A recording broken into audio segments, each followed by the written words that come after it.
Right, breaking news చూస్తున్నాం. గతంలో దేవుడిలా ఉన్న తన తండ్రి మోహన్ బాబు ఇప్పుడు పూర్తిగా మారిపోయాడన్నారు మంచు మనోజ్. విష్ణు తన తండ్రిని ట్రాప్ చేశాడని ఆరోపించారు. తండ్రి దృష్టిలో తనను శత్రువుగా చిత్రీకరించారన్నారు. తన భార్య గర్భవతిగా ఉన్నప్పుడు ఎన్నో బాధలు అనుభవించిందని చెప్పారు. ఇన్నాళ్లు ఓపికతో అన్నీ భరించారన్న ఆయన ఇక తట్టుకోలేకపోతున్నారన్నారు. తన తండ్రి ముందే తను కొట్టారన్నారు. తనకు సపోర్ట్ చేస్తున్న తల్లిని కూడా నమ్మించారన్నారు.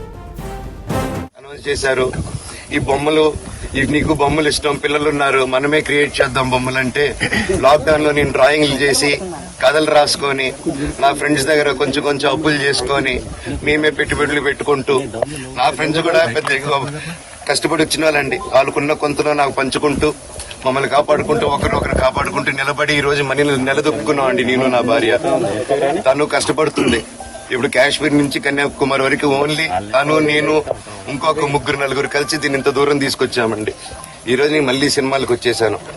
అందుకే ఈ రోజు నేను నిలబడపోతే ఇది నా పిల్లలకి చెప్పేది కరెక్ట్ కాదు, ఎవరికి కరెక్ట్ కాదు.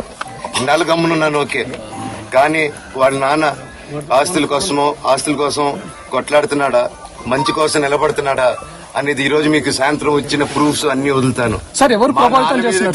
కాల్చే అన్నయ్యకి మా అన్నకి సాయంత్రం మధ్యాహ్నానికి బానిస ఎవరిని కొట్టాను సార్? నా పిల్లల్ని కొట్టానా, నా భార్యను కొట్టానా, మా అమ్మను కొట్టానా, మా నాన్నను కొట్టానా? ఇవన్నీ నీ మధ్యాహ్నం బ్యాలెన్స్ అందరినీ కొడుతున్నాను, పనులు కొడుతుంటే సీసీటీవీలు తెప్పిండి సార్. అది దొంగతనం చేసింది నేను కాదు సార్, అది తెప్పిండి సార్. అంతా అప్పుడు మాట్లాడదాం సార్.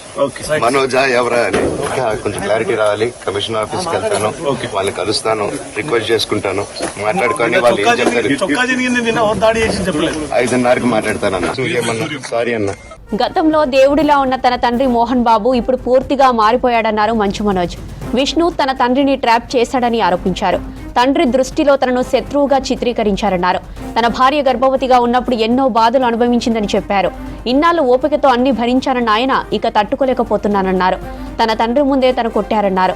తనకు సపోర్ట్ చేస్తున్న తల్లిని కూడా నమ్మించారన్నారు. అనౌన్స్ చేశారు ఈ బొమ్మలు నీకు బొమ్మలు ఇష్టం, పిల్లలు ఉన్నారు, మనమే క్రియేట్ చేద్దాం బొమ్మలంటే లాక్డౌన్ లో నేను డ్రాయింగ్లు చేసి కథలు రాసుకొని నా ఫ్రెండ్స్ దగ్గర కొంచెం కొంచెం అప్పులు చేసుకొని మేమే పెట్టుబడులు పెట్టుకుంటూ నా ఫ్రెండ్స్ కూడా పెద్ద కష్టపడి వచ్చిన వాళ్ళండి. వాళ్ళకున్న కొంతలో నాకు పంచుకుంటూ మమ్మల్ని కాపాడుకుంటూ ఒకరినొకరు కాపాడుకుంటూ నిలబడి ఈ రోజు మనీని నిలదొక్కున్నాం అండి. నేను నా భార్య తను కష్టపడుతుంది. ఇప్పుడు కాశ్మీర్ నుంచి కన్యాకుమారి వరకు ఓన్లీ తను నేను ఇంకొక ముగ్గురు నలుగురు కలిసి దీన్ని ఇంత దూరం తీసుకొచ్చామండి. ఈ రోజు నేను మళ్ళీ సినిమాలకు వచ్చేసాను. అందుకే ఈ రోజు నేను నిలబడపోతే ఇది నా పిల్లలకి చెప్పేది కరెక్ట్ కాదు, ఎవరికి కరెక్ట్ కాదు. ఇన్నాళ్ళు గమ్మునున్నాను ఓకే, కానీ వాళ్ళ నాన్న ఆస్తుల కోసం కొట్లాడుతున్నాడా, మంచి కోసం నిలబడుతున్నాడా అనేది ఈ రోజు మీకు సాయంత్రం వచ్చిన ప్రూఫ్స్ అన్ని వదులుతాను. కాల్చే అన్నయ్యకి మా అన్నకి సాయంత్రం మధ్యాహ్నానికి బానిస ఎవరిని కొట్టాను సార్? నా పిల్లల్ని కొట్టానా, నా భార్యను కొట్టానా, మా అమ్మను కొట్టానా, మా నాన్నను కొట్టానా? ఇవన్నీ నీ మధ్యాహ్నం బ్యాలెన్స్ అందరినీ కొడుతున్నాను, పనులు కొడుతుంటే సీసీటీవీలు తెప్పిండి సార్. అది దొంగతనం చేసింది నేను కాదు సార్, అది తెప్పిండి సార్. అంతా అప్పుడు మాట్లాడదాం సార్. మనోజా ఎవరా అని కొంచెం క్లారిటీ రావాలి. కమిషనర్ ఆఫీస్కి వెళ్తాను, వాళ్ళని కలుస్తాను, రిక్వెస్ట్ చేసుకుంటాను, మాట్లాడుకొని వాళ్ళు ఏం చెప్తారు 5:30కి మాట్లాడతానన్నా. సారీ అన్న. సారీ అన్న.